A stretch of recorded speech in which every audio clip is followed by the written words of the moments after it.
और वो जाबाज अब एक किस्सा बन गया। आज हम एक ऐसी फिल्म की कहानी में उतरेंगे जो समीक्षकों के लिए शायद साल की बेहतरीन फिल्म थी, लेकिन दर्शकों के लिए एक भूली बिसरी याद। हम बात कर रहे हैं श्री राम राघवन की फिल्म 21 की। बिल्कुल। और आज हम सिर्फ इसकी कहानी या स्टार कास्ट की ही बात नहीं करेंगे।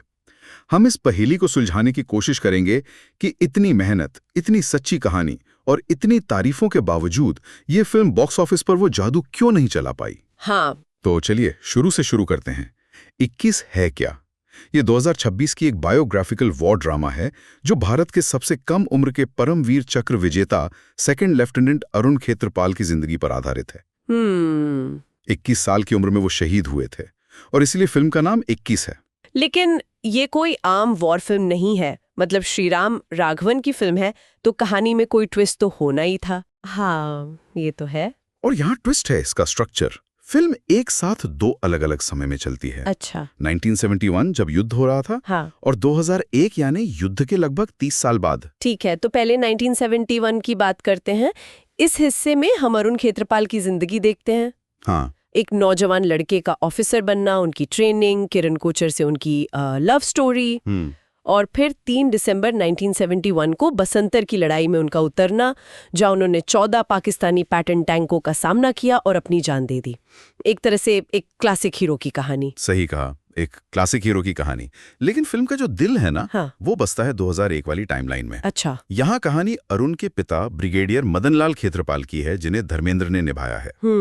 वो एक कॉलेज रियूनियन के लिए लाहौर जाते हैं। हाँ। और अपने पुश्तैनी गांव सरगोदा जाने की हसरत रखते हैं। हाँ। और लाहौर में उनकी मुलाकात होती है एक पाकिस्तानी ब्रिगेडियर से, जान मोहम्मद निसार से, जिनका किरदार जयदीप अहलावत ने निभाया है। और यहीं पे कहानी का असली हुक आता है ना, जब ये दोनों टाइमलाइन आपस में जुड़ती हैं। बिल्कुल।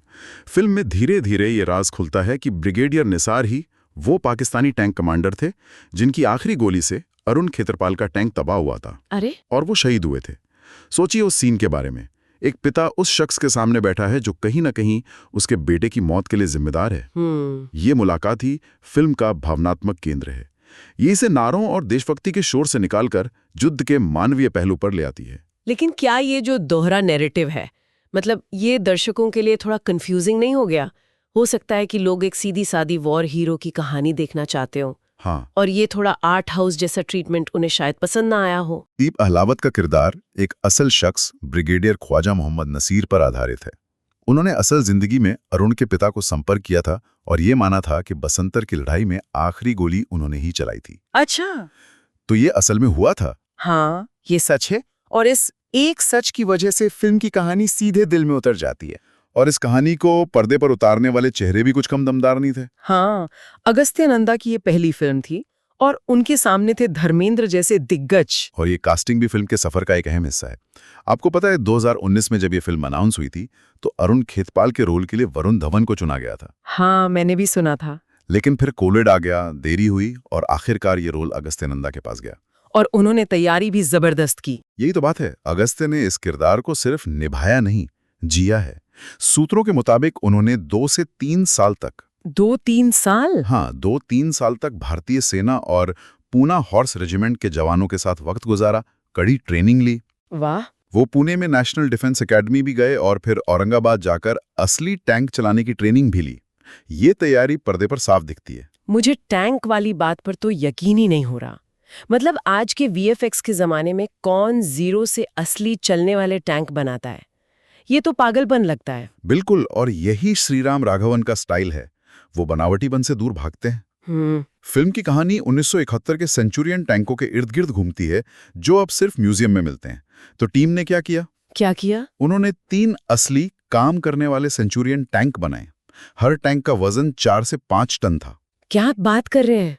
हाँ, और इसके अलावा 2 डमी टैंक भी बने। कहते हैं कि फिल्म के 60 करोड़ के बजट का एक बहुत बड़ा हिस्सा सिर्फ इन टैंकों को बनाने में लग गया। वाओ, मतलब जो टैंक युद्ध के सीन हम देख रहे हैं वो असली दलदली जमीन और नदियों में असली टैंकों के साथ फिल्माए गए हैं। जी हाँ, इसीलिए वो सीन इतने असली और असरदार लगते हैं। ये सिर्फ VFX का कमाल नहीं है, बल्कि जमीन पर की गई मेहनत है। और यही मेहनत हमें धर्मेंद्र जी के काम में भी दिखती है। ये उनकी आखिरी फिल्मों में से एक थी, लेकिन उनका जुनून देखने लायक था। उनके बारे में मैंने भी कुछ पढ़ा है। कहते हैं कि उन्होंने अपने डायलॉग्स में उर्दू का सही इस्तेमाल करने के लिए उन्हें खुद दोबारा लिखा था। सिर्फ इतना ही नहीं, अपनी ज्यादा उम्र के बावजूद एक गाने की शूटिंग के लिए वो सुबह 4 बजे तक सेट पर मौजूद रहे। अरे वाह! और एक बहुत ही भावुक किस्सा है। शूटिंग के दौरान उन्होंने भारत और पाकिस्तान के लोगों के लिए एक पैगाम रिकॉर्ड किया था, शांति का, सुलह का। ये दिखाता है कि वो सिर्फ एक किरदार नहीं निभा रहे थे, बल्कि फिल्म के संदेश को दिल से महसूस कर रहे थे। इस फिल्म से जुड़ा एक और भावनात्मक पहलू है, पोस्ट प्रोडक्शन में धर्मेंद्र जी के किरदार के युवा दिनों को उनके बेटे बॉबी देओल ने आवाज दी थी। हाँ, और ये एक छोटा सा टच फिल्म में एक और परत जोड़ देता है।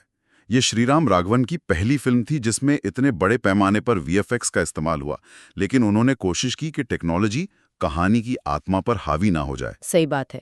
हर छोटी बड़ी चीज में एक मानवीय स्पर्श रखने की कोशिश की गई। इतनी मेहनत, इतना जुनून।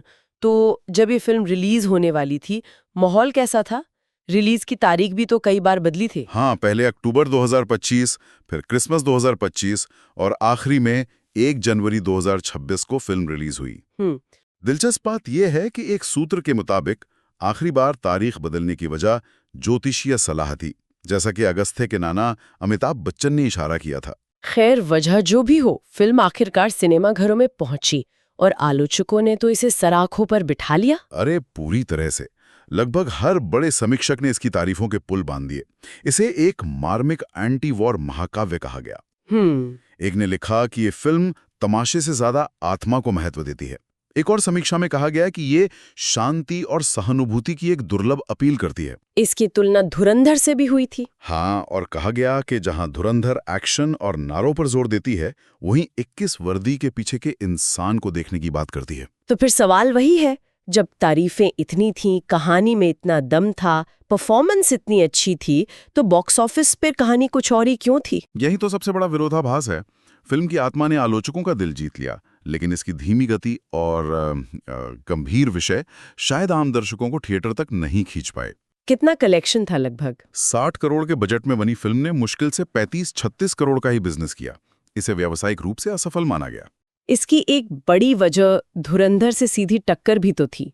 उसकी एडवांस बुकिंग बहुत जबरदस्त थी। बिल्कुल, धुरंधर से मुकाबला एक बहुत बड़ा फैक्टर था। धुरंधर एक टिपिकल मसाला एक्शन फिल्म थी। हाँ, बड़े स्टार्स, जबरदस्त एक्शन, आसान देशभक्ति, जबकि 21 एक शांत, सोचने पर मजबूर करने वाली फिल्म थी। आज के माहौल में शायद दर्शक मनोरंजन के लिए थिएटर जाते हैं, आत्ममंथन के लिए नहीं। 21 ने उनसे एक भावनात्मक और बौद्धिक निवेश मांगा, जिसके लिए शायद ज्यादातर लोग तैयार नहीं थे। तो क्या ऐसा है कि भारतीय दर्शक युद्ध की कहानियों में जीत और आक्रामकता ही देखना चाहते हैं? क्या एक शांत मानवतावादी नजरिया, चाहे कितना भी अच्छा बना हो, बॉक्स ऑफिस पर बिकता ही नहीं? ये सवाल सिर्फ 21 के बारे में नहीं, बल्कि हमारे समाज के बारे में है। शायद हम युद्ध की भयावहता को भूलकर सिर्फ उसके गौरव को याद रखना चाहते हैं। सही है। 21 हमें याद दिलाती है कि हर जीत की एक कीमत होती है और सीमा के दोनों तरफ इंसान ही मरते हैं। ये एक मुश्किल सच है जिसे शायद हर कोई स्वीकार नहीं करना चाहता। फिल्म का संगीत भी इसके इसी शांत और गंभीर मिजाज को आगे बढ़ाता है। हाँ। व्हाइट नॉइज कलेक्टिव्स ने संगीत दिया है और अरिजीत सिंह का गाया गाना सितारे काफी पॉपुलर हुआ। आपको लगता है कि संगीत ने फिल्म के एंटी वॉर मैसेज को सपोर्ट किया? बिल्कुल, संगीत बहुत असरदार था, लेकिन संगीत से भी ज्यादा मुझे लगता है धर्मेंद्र जी की एक कविता ने इस फिल्म की आत्मा को आवाज दी। कौन सी? प्रचार के दौरान उनकी आवाज में एक लाइन का इस्तेमाल किया गया था, अज़वी जी करदा है पिंड अपने नू जामा। हाँ, मैंने सुनी थी। ये सिर्फ एक प्रमोशनल लाइन नहीं थी, ये फिल्म के उस दर्द को बयां करती थी जहां एक पिता अपने पुश्तैनी घर, अपनी जड़ों को याद कर रहा है। ये लाइन बंटवारे के दर्द और घर वापसी की अधूरी हसरत की कहानी कहती है। और फिल्म का एक अहम हिस्सा है वो। बिल्कुल। मार्केटिंग भी काफी अलग थी, कोई आइटम सॉन्ग या जोर शोर वाला प्रमोशन नहीं था। नहीं, प्रमोशन भी फिल्म के मिजाज के हिसाब से बहुत सम्मानजनक और भावुक था। जैसे कि दिल्ली भी एक स्पेशल स्क्रीनिंग रखी गई जिसमें रक्षा मंत्री के साथ अरुण खेत्रपाल और उनके टैंक क्रू के परिवार वाले भी शामिल हुए। अच्छा। एक और बहुत ही अनोखी चीज की गई, एक लिमिटेड एडिशन प्लांटर बनाया गया जिसमें अरुण खेत्रपाल के school the Lawrence school Sanawar के स्मारक की मिट्टी का इस्तेमाल किया गया था। अरे वाह! तो ये सारी कोशिशें फिल्म को एक उत्पाद से ज्यादा एक श्रद्धांजलि बनाने की थी। तो कुल मिला के 21 एक ऐसी कोशिश थी जो अपनी शर्तों पर की गई, एक ऐसी वॉर फिल्म जो लड़ाई के बारे में कम और उसके बाद रह जाने वाले घावों के बारे में ज्यादा बात करती है। इसे बनाने में जबरदस्त मेहनत लगी, कलाकारों ने अपनी जान लगा दी और आलोचकों ने इसके इरादों और इसकी कला को सलाम किया। सही कहा। ये पूरी पड़ताल हमें दिखाती है कि एक फिल्म की कहानी सिर्फ पर्दे पर खत्म नहीं हो जाती।